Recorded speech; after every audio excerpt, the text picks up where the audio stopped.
नमस्कार मंडळी, आज आपण बनवणार आहे सांगलीच्या पद्धतीने अळूवडी। तर खायला एकदम खमंग खुसखुशीत आणि बाहेरून एकदम कुरकुरीत अशी ही अळूवडी तयार होते।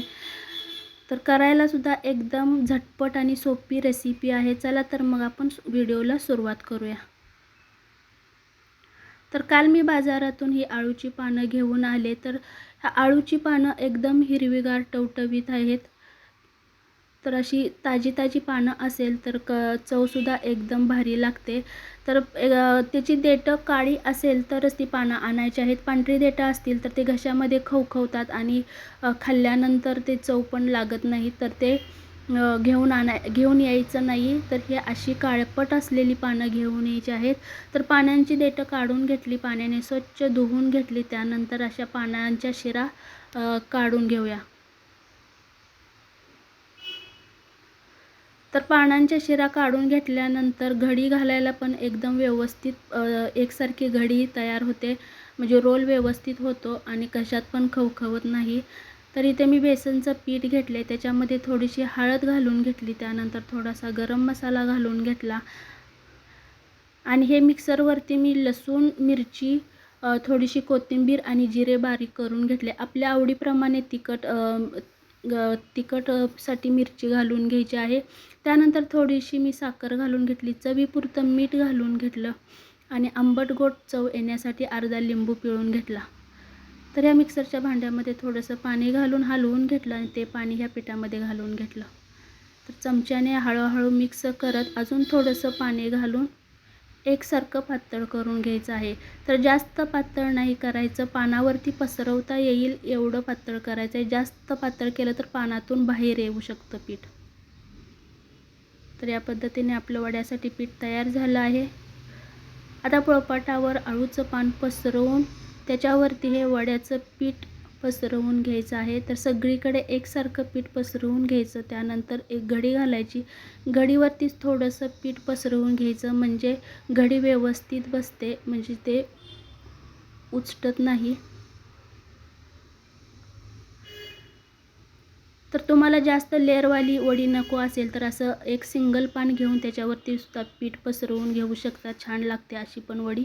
आता आपण बनवणार आहे लेअरवाली वडी। तर त्यासाठी इथे मी एक पान पसरवून त्याच्यावरती पीठ पसरवून घेतलं, त्यानंतर उलटं पान ठेवून त्याच्यावरती पीठ पसरवून घेतलं। तर एक सरळ एक उलटं पान ठेवायचं आहे, म्हणजे चव पण छान लागते आणि लेअर पण छान पडतात। तर अशा सर्व पानं आपण एक सरळ एक उलटं करून सगळं पीठ आपण पसरवून घेतलं।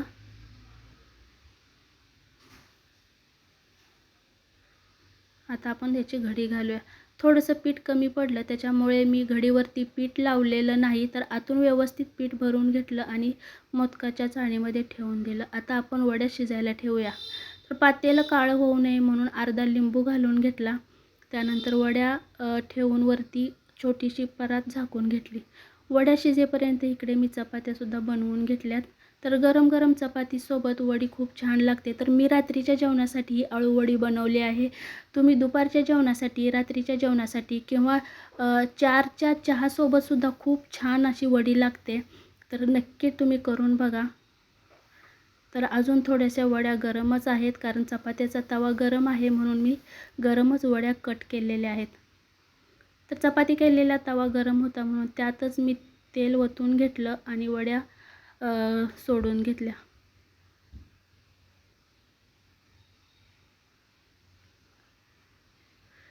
तर इथे बघू शकता खालच्या बाजूने एकदम खरपूस अशा खमंग वड्या भाजून झालेल्या आहेत। आता बाजू पलटी करून दुसऱ्या बाजूने पण आपण अशाच वड्या भाजून घेऊया। तर दोन्ही बाजूने वड्या छान भाजलेल्या आहेत।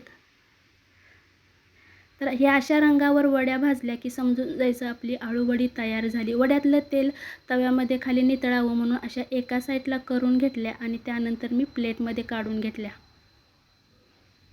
त्यानंतर बाकीच्या राहिलेल्या वड्यासुद्धा आपण तेलामध्ये भाजून घेणार आहे। तर ह्या शिंगल पानाच्या वड्या आहेत।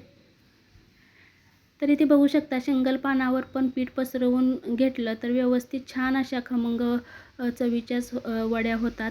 तर ह्या वड्या आपण सगळ्या तळून घेतलेल्या आहेत। तर मंडळी, या पद्धतीने आपली अळूवडी तयार झालेली आहे.